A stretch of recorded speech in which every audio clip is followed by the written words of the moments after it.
I'm sure you have always wondered why I can't call our stories Ananse or spider stories. Today, I will be telling you the story of how Ananse became the owner of all stories.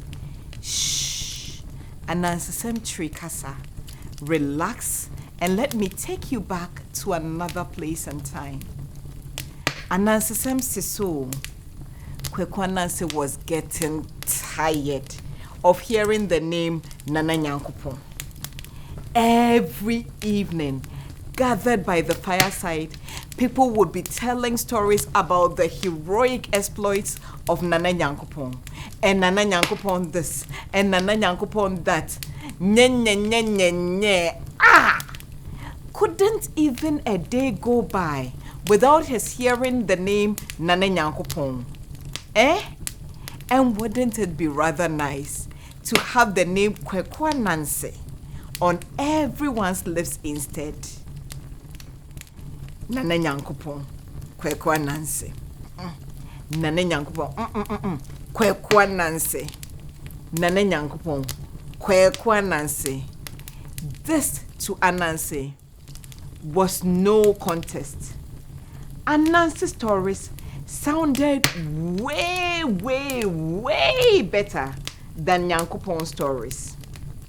So, having made up his mind, Ananse spun a web up to the skies to place his petition before Nana Nyankopon, the sky god, to sell his stories to him. It took him 2 months to get there, but Ananse was determined. Nana Nyankopon was rather amused by the sheer guts of Ananse. No problem, he said. The price to take charge of all my stories on earth is just 4 items. Enwowa, a colony of bees. Osebo, the leopard. Onini, the python. And Imotia, the invisible dwarf. Ananse immediately turned pale, but managed to thank Nana Nyankopon and beg leave of him. Crawling back down every shaky step, Ananse's resolve weakened further. And what were the bees? Was it not just 2 farming seasons ago that Kofi Boabeng had been mercilessly stung when he had just raised a hand to say hello to them? How do you even begin to capture the whole colony? And in the list that Nana Nyankopon had given him, those were even the smallest creatures. So, as for the rest of them, Ananse would not even qualify to be considered as dessert after their main meal. He hadn't been born to kill himself. It was not worth it. Ananse's new resolutions were all well and good when he was crawling down from the sky. But the night he finally arrived, when he stepped the first of his 8 legs on earth, what was the first name he heard? You guessed right, Nana Nyankopon. It was some children singing on top of their voices about Nana's handsomeness when they had clearly never even seen him before. Even gave Nana dimples when Ananse had seen Nana Nyankopon feely with his 2 eyes, and Nana's cheeks and chin were all covered by a bushy black beard. At that moment, Ananse's waning willpower came back 100-fold. He needed the stories to be all about him. There would be no place on earth he, Ananse, would not be known and adored. So, Ananse started thinking.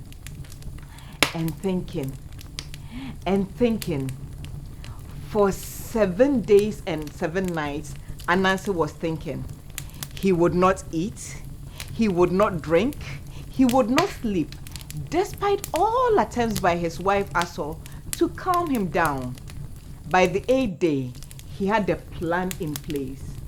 He decided that he was going to tackle his size mates, the bees, first. Getting an empty mid-sized pot, Ananse carried it around and around until he threw him across Nwowa, a swarm of bees. The minute Ananse spotted them, he he started laughing. No sooner would one bout of laughter subside than Ananse would start laughing hysterically all over again. Curious, some of the bees approached Ananse as to what was so funny to make him laugh at them. Ananse explained that he was in a great mood because he was just about to win 20 tubers of yam from a friend. His friend had told Ananse that the bees were smart and could all manage to fit into this medium-sized pot. But Ananse, he knew better. He knew that unless it was the biggest pot, there was no way, repeat, no way, all these bees could fit into the pot. Angered, first by Ananse laughing at them, and also by his doubting their smartness, and what the bees decided to pick Ananse's friend's side by all fitting into the medium-sized pot. Then Ananse would see who would have the last laugh. After they had all flown in, Ananse put the lid on the pot and sent them straight to Nana Nyankopon. Nana was surprised. It looked like there was more to this Ananse than met the eye. Oh. Well, that was one down, 3 more to go. Let's see how that would play out, Nana thought. For the next task, Ananse decided to tackle the python. He took a long stick and some string and went by where Python lived. The minute he saw Python, he shouted, "Confirmed, Cobra! I am so sorry, you are indeed taller." When Python asked what Ananse was talking about, Ananse explained that he was just coming from Cobra's house. Cobra had bragged to Ananse that he was the tallest of all the snakes in the kingdom.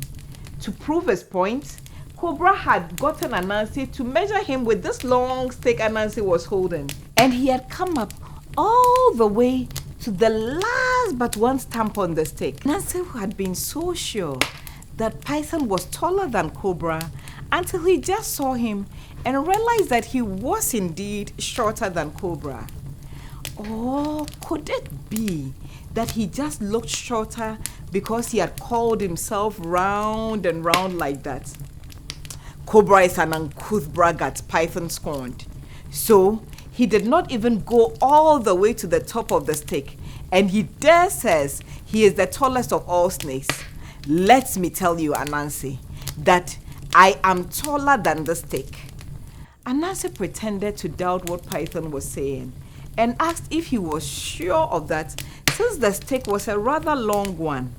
At that, Python expressed annoyance. "You are still holding the stick, aren't you, Ananse?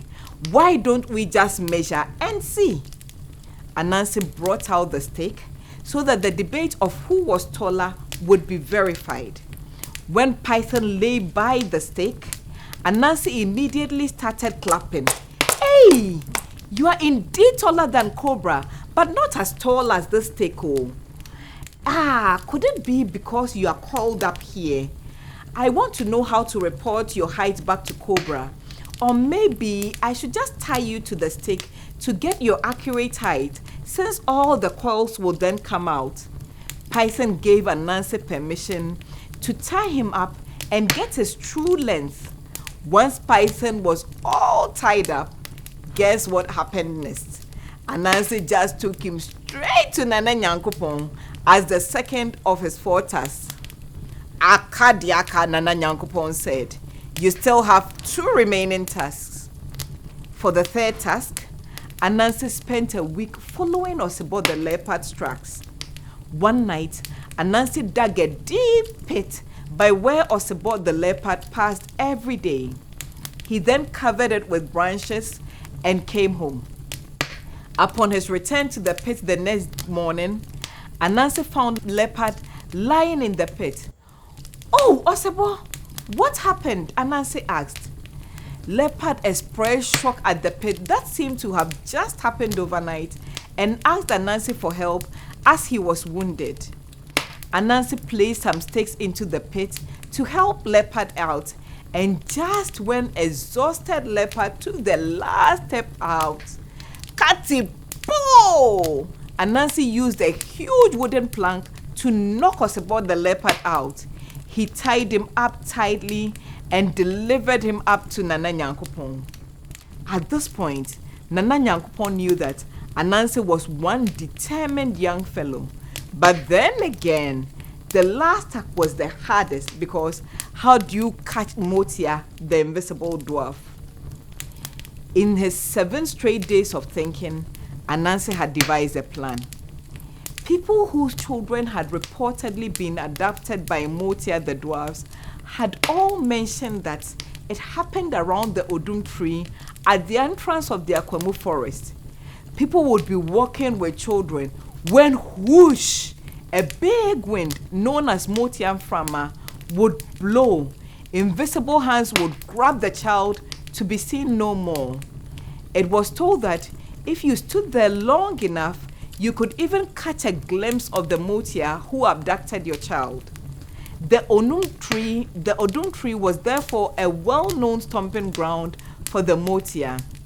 Ananse therefore had the master craftsman make a very beautiful lifelike wooden Equiaba doll, placed thick glue all over it, and stationed the doll close to the Odum tree. Ananse climbed up the Odum tree and wove a thick web around himself for dear life. As from all accounts, the speed of the Motiam Frama winds were like a volcano. It was not long before he felt such violent winds as he had never before experienced in his life. This went on and on for what Ananse felt was his lifetime. After the Motia Frama ceased, he could see a short grey-haired Motia dwarf stuck to the Equaba door. Caught you, Ananse thought. You are going to make me famous. Ananse was so excited at presenting his 4th prize to Nana Nyankopon that it took him a third of his usual time to get to the Sky God's palace with his 4th prize. Nana Nyankopon, upon seeing Ananse with the Motia, called together the nobles and presented Ananse with the wooden chest of stories. He announced in a loud voice that rang in the skies and on earth that Ananse had done what no one had ever done, and from henceforth all stories were to carry the title Ananse Stories. He placed a crown of gold on Kweku Ananse's head and delegated 12 of his nobles to escort Ananse down to announce to all the new owner of stories. As the message had already rung on earth below, as soon as the children saw Kweku Ananse with Nana Nyankopon's nobles, they started singing of Ananse's heroic deeds in conquering the tasks. And that, my friends, is how we got Ananse Stories. Did you like the story? And did you learn anything from how Ananse became the owner of all stories? On my part, I really liked the determination Ananse showed in the face of tasks that seemed impossible and the planning that went into making them possible. Thank you for listening to my narration of how Ananse became the owner of stories. Please subscribe to support my channel. Until next time, when we meet by the fireside under the moonlight, keep smiling.